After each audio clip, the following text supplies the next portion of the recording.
Bonsoir Nadia, j'espère que je prononce correctement votre prénom, Nadia Bouzégrane. Bonsoir, vous êtes journaliste et fondatrice du quotidien francophone extrêmement réputé El Watan. Vous dirigez le bureau parisien du journal et vous estimez que la question est de savoir jusqu'où peut aller le peuple sans être réprimé. Aujourd'hui, malheureusement, rien n'exclut l'usage de la force pour mater la fronde populaire en Algérie. À côté de vous, Flavien Bourrat, bonsoir. Vous êtes géographe, chercheur sur le Maghreb et le Moyen-Orient à l'IRSEM, et pas à l'INSERM. Ça n'a rien à voir. Chercheur à l'IRSEM, c'est l'Institut de recherche stratégique de l'école militaire, précisément. Selon vous, Flavien Bourrat, le pouvoir algérien tient sur deux rentes. La rente mémorielle, d'une part, c'est-à-dire la légitimité historique révolutionnaire de la guerre d'indépendance, et la rente des hydrocarbures, deux rentes qui sont en passe de disparaître. Et Louis Martinez, bonsoir. Vous êtes politologue spécialiste du Maghreb et du Moyen-Orient, directeur de recherche à Sciences Po, au CERI, et vous estimez que les partenaires du régime de Bouteflika, partis, armée, police, syndicats, patronat, n'ont pas envie de voir l'édifice s'effondrer. Ils se révèlent par ailleurs incapables d'imaginer des mécanismes de transition. Nous voilà bien. Nadia, première question du débat sélectionnée parmi celles de nos internautes. Oui, c'est la question suivante. La rue manifeste en ordre dispersé. Quel leader serait capable de fédérer cette contestation ? Nadia Bouzégrane, est-ce qu'il y a une opposition en Algérie ? Et si oui, qui l'incarne ? Parce que vu d'ici, on voit simplement un mouvement spontané et pas de force politique qui s'oppose à ce 5e mandat. Il y a une opposition, mais une opposition qui a été atomisée, qui est morcelée, qui aujourd'hui est en train de chercher, d'ailleurs en ce moment même, elle est en réunion. L'opposition donc, au 5e mandat, organisée, partisane, est en train de chercher une incarnation, une figure ? Une figure, une feuille de route. Une feuille de route pour la suite. Déjà se mettre d'accord sur la suite à donner au mouvement populaire, au mouvement massif de la rue. Il y a aussi une société civile, elle aussi qui a été atomisée, mais qui est en train de renaître. Elle a besoin, et elle est incarnée, on la voit dans ces jeunes de 20 ans, de 25 ans, qui manifestent de manière pacifique, avec civilité, avec civisme, et qui sont tous porteurs d'un même mot d'ordre. Pas de 5e mandat et un changement de système. Voilà. Alors Claude, le chiffre du jour. Le chiffre du jour illustre, mon Dieu, presque l'éternité d'un système à l'échelle d'une nation. 1962-2019, ça va faire 57 ans cet été que l'Algérie est indépendante, 57 années du pouvoir d'un seul parti, le FLN, qui avait lancé la guerre d'indépendance contre les Français à la Toussaint 1954. Question pour vous, Flavien Bourrat. Les manifestations que l'on voit en Algérie ne sont pas dirigées à l'encontre d'un homme, Bouteflika, accroché au pouvoir. Ce sont des manifestations contre un parti, contre un système, un coterie, un clan, une mafia. Que diriez-vous ? Oui, très clairement, ça n'est pas la personne même, comme vous l'avez dit, de Abdelaziz Bouteflika qui suscite la colère. C'est plutôt le fait qu'il se représente alors qu'il est dans un état de santé où il ne permet plus de diriger on le pays. représente, ça veut dire qu'on le représente ? Oui, on le représente, il se représente là-dessus. Vous savez, Donc on parle du FLN, on parle d'un système politique en place depuis l'indépendance ? Moi j'ai toujours pensé que le système politique algérien, d'abord il est très opaque, ça c'est quelque chose, et qui reste encore d'actualité. Il est très difficile, même en Algérie je crois. Beaucoup de gens n'ont pas toujours les clés de compréhension parce que c'est un système qui vit replié sur lui et qui ne communique pas à dessein. Alors pour moi, je vois le système algérien plus comme un système composite, effectivement, qui prend ses racines dans la guerre d'indépendance, et qui, au fond, dans son mode de fonctionnement, n'a pas vraiment évolué depuis cette période. Système composite qui associe à la fois, effectivement, une légitimité politique et historique, autour, par exemple, du président actuel. Bon, il y a l'armée, le pôle sécuritaire et militaire, qui aussi... Alors l'armée algérienne et l'armée nationale populaire, je la vois plus comme la gardienne du temple, d'un certain nombre de lignes rouges, mais attention, elle ne gouverne pas, contrairement à ce qu'on entend souvent. Dans les manifestations que l'armée gouverne. Et je crois que c'est une vision qui est un petit peu excessive. Elle a gouverné peut-être, elle s'est engagée dans la gestion politique pendant la période exceptionnelle de la guerre civile des années 90, mais actuellement, je pense qu'elle est volontairement en retrait.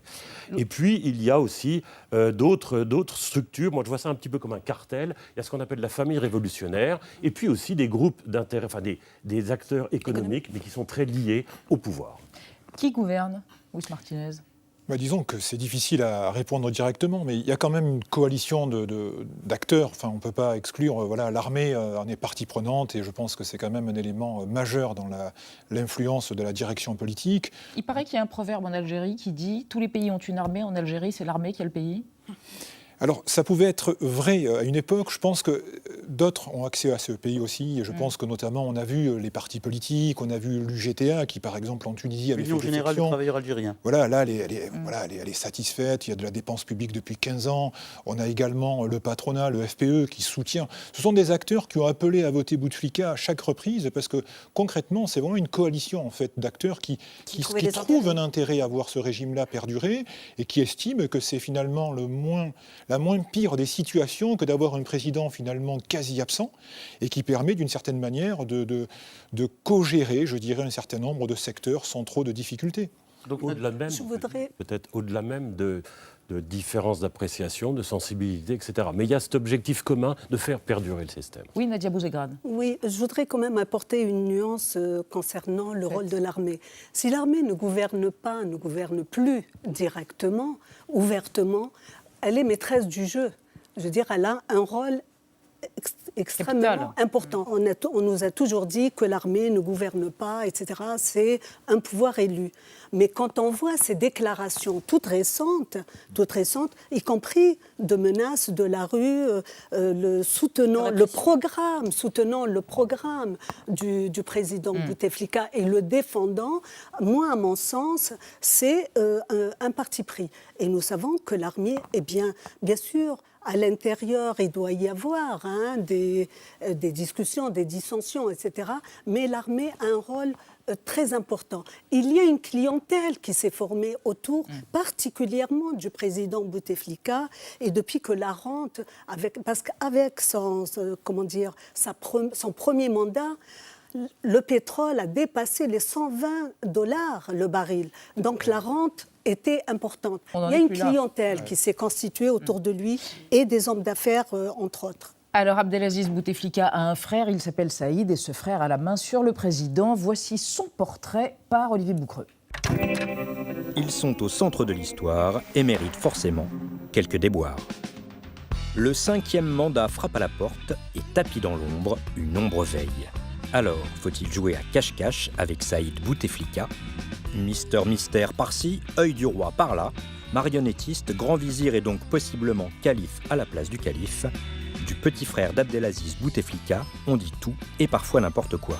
Mais surtout, on ne voit rien. Pas facile en effet de tirer le portrait en beauté d'un homme si flou, si discret, si secret. Ce qu'on peut dire au moins, sans trop s'avancer, c'est que leurs destins sont intimement liés, par le sang déjà. Abdelaziz avait 20 ans quand son petit frère est né, et c'est lui qui a fait office de père quand le vrai est mort 1 an plus tard.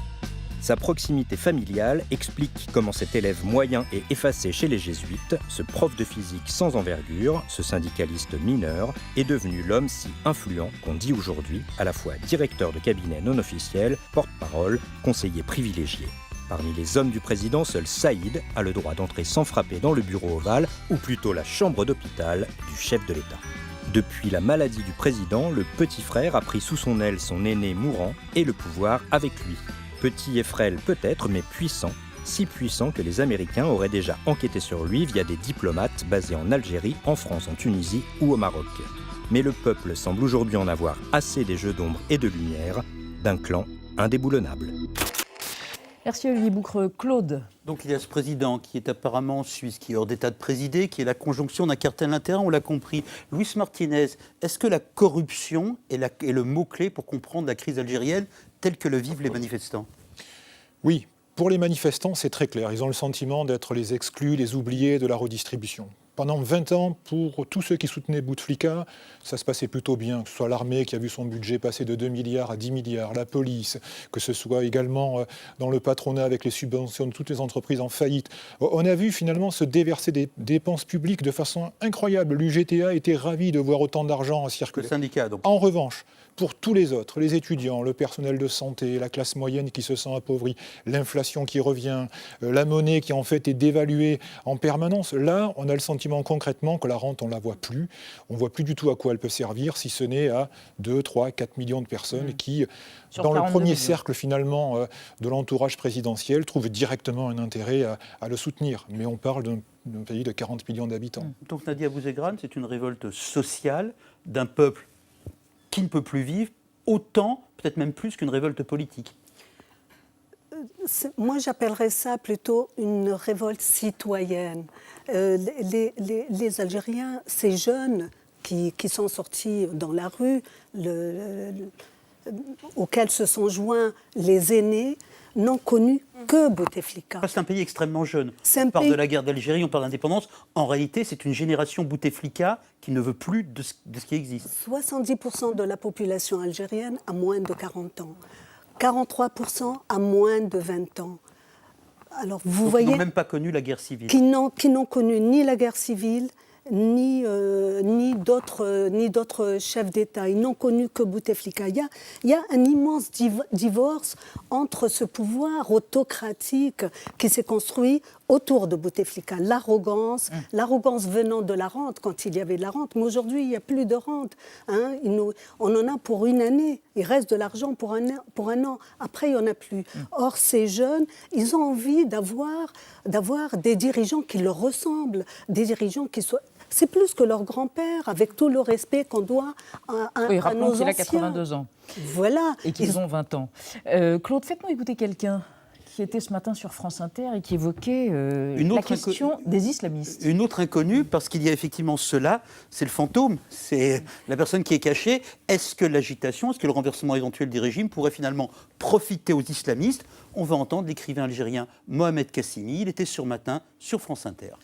Les islamistes se sont toujours tenus à l'écart des grands mouvements populaires qui ont agité le monde arabe ces dernières années et ils sont arrivés toujours à la dernière minute pour ramasser la mise. L'influence de l'islamisme est indéniable dans la société algérienne aujourd'hui. Elle ne va pas devenir une société laïque du jour au lendemain grâce à une révolte de jeunesse.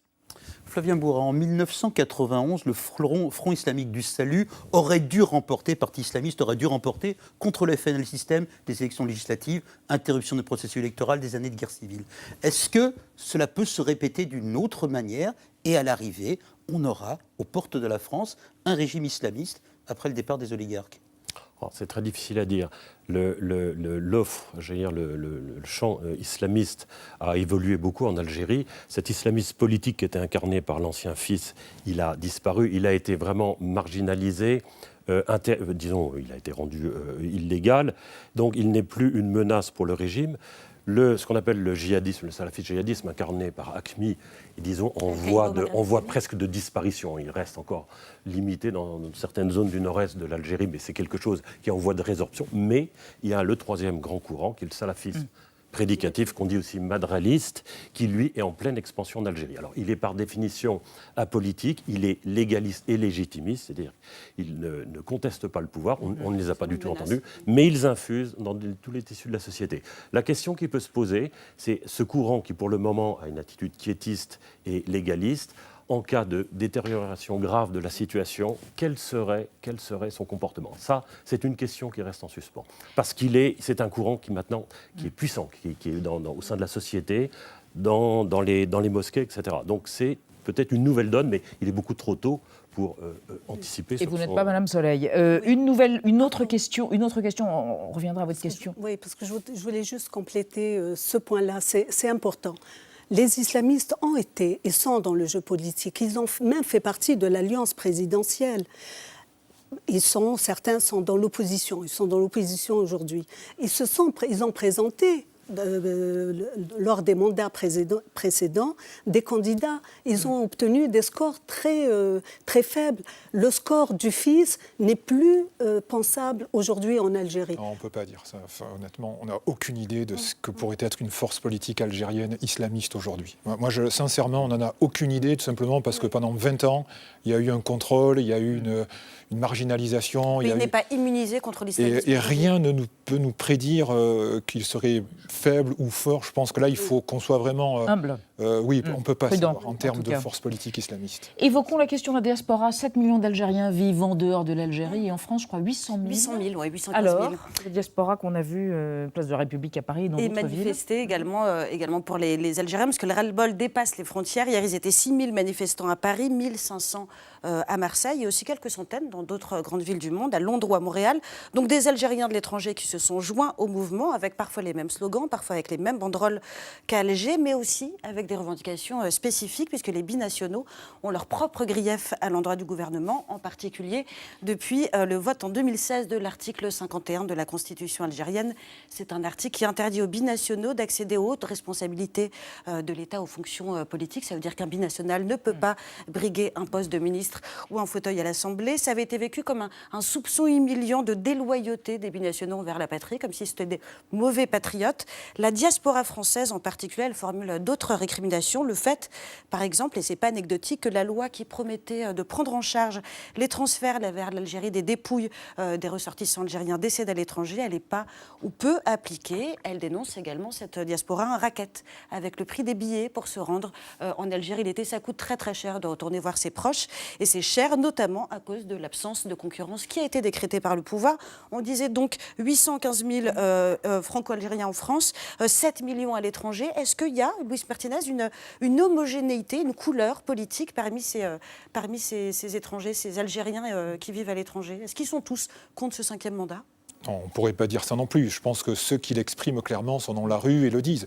Je pense que la communauté algérienne de France, un peu comme en Algérie, elle est partagée par plusieurs sentiments, qui vont de la colère au sentiment d'humiliation par rapport à un candidat qui finalement n'est plus apte, à l'inquiétude de savoir qu'est-ce qui pourrait finalement le remplacer si jamais on n'a pas de compromis pacifique, et en même temps au sentiment de se remobiliser sur un pays qui pendant quand même 20 années a été politiquement assez éloigné, parce que finalement le système de Bouteflika faisait que ça avait atomisé un petit peu l'ensemble de la communauté algérienne. Donc je crois que c'est l'ensemble de ces facteurs-là qui sont là. Ce qui est déterminant aujourd'hui, c'est en fait l'attitude qu'il va y avoir jusqu'aux élections, si elles ont lieu en avril. C'est-à-dire quel type de rapport la société algérienne va avoir avec finalement cette candidature imposée de Bouteflika, comment finalement l'armée et la police vont continuer à gérer une tension à la vénézuélienne chaque vendredi. S'il y a des violences pendant les manifestations, s'il y a des violences, réprimé violemment. Voilà. Et ensuite, comment les acteurs qui sont des partenaires finalement du régime vont-ils continuer à se solidariser ou pas? Ou est-ce qu'ils vont vouloir couler avec Bouteflika? C'est-à-dire que ce n'est pas du tout évident que des grands acteurs institutionnels voient finalement partir Bouteflika et se disent il faut le suivre jusqu'au bout. Et je pense que c'est autour de tous ces enjeux-là qu'on va voir dans les semaines à venir la transition algérienne. Est-ce qu'on peut espérer finalement des compromis et une sortie politique et pacifique, ou au contraire du clivage, de la fragmentation et au final de la violence? Sur l'attitude de la France, Flavien Borra, on peut la résumer en 4 mots qui semblent être la ligne de l'Élysée: ni ingérence, ni indifférence. Il y a une immense gêne, une immense prudence Je dirais à plus... cause du passé Oui, je dirais plus une prudence qu'une gêne. Bon, c'est vrai que les intérêts économiques, il y a une sensibilité peut-être un peu plus forte avec l'Algérie, mais on pourrait d'une certaine manière appliquer le même schéma pour les deux pays voisins que sont le Maroc et la Tunisie. Il y a des intérêts croisés. Il y a évidemment une proximité humaine, culturelle qui est très très forte. L'Algérie reste un pays important pour l'économie française, un marché, un débouché bien sûr. Les hydrocarbures. Mais il y a aussi ce sentiment qu'au fond chaque mot, chaque parole peut être surinterprété comme étant une volonté d'ingérence, de soutien l'une ou l'autre des parties, d'un lâchage d'une autre partie. Donc on est obligé de faire au fond très très attention. Mais la France n'a pas intérêt à avoir l'Algérie, grand pays partenaire, notamment partenaire dans la lutte contre le djihadisme, être déstabilisée. Ça compte. L'Algérie fait partie de la zone d'intérêt français, comme on pourrait dire la France fait partie de la zone d'intérêt algérienne d'ailleurs. Il suffit de voir les frontières de l'Algérie. La grande frontière que nous avons avec le Mali, avec le Niger, avec la Libye. Où nos troupes sont engagées dans l'opération Barkhane. Et où l'Algérie déploie aussi son armée, parce qu'elle veille aussi aux frontières algériennes, à la stabilité, à la sécurité de l'Algérie, parce que ces frontières, c'est désertique, elles sont poreuses. Elles sont poreuses. Donc ça demande un déploiement. Nous n'avons pas les mêmes intérêts dans la région. Le problème, il faut le dire, il est là. C'est-à-dire que finalement... L'Algérie a les accords d'Alger de 2015 sur le Mali, mais finalement, ils ne sont pas appliqués. Il y a un refus de l'Algérie d'être dans le G5, alors que la France aurait sans doute souhaité l'avoir. Et du coup, on voit plutôt la France dans la région. Quoi, le G5, pardon, c'était le groupe des 5 pays du Sahel, finalement, pour combattre... Voilà. Finalement, le grand pays de la région qui est avec la France dans la région, c'est l'Égypte et c'est pas l'Algérie. Et je pense qu'il y a eu aussi, là, je dirais, une relation un petit peu ratée sur la région entre l'Algérie et la France. On aurait pu espérer mieux, plus. On a plutôt, je dirais, un strict minimum en termes de partenariat. Moi, je serais plus nuancée. Parce que la proximité de la France et de l'Algérie, quoi qu'on en dise, même si à Alger, on ne veut pas d'ingérence, on ne veut surtout pas que la France se mêle, les intérêts sont là. Je veux dire, les intérêts sont humains, sont économiques. Il y a des échanges économiques en dehors des hydrocarbures. Il y a aussi des expatriés, des binationaux qui sont en Algérie, qui travaillent en Algérie. Concluez. Voilà, donc je pense que l'Algérie n'est pas n'importe quel pays pour la France.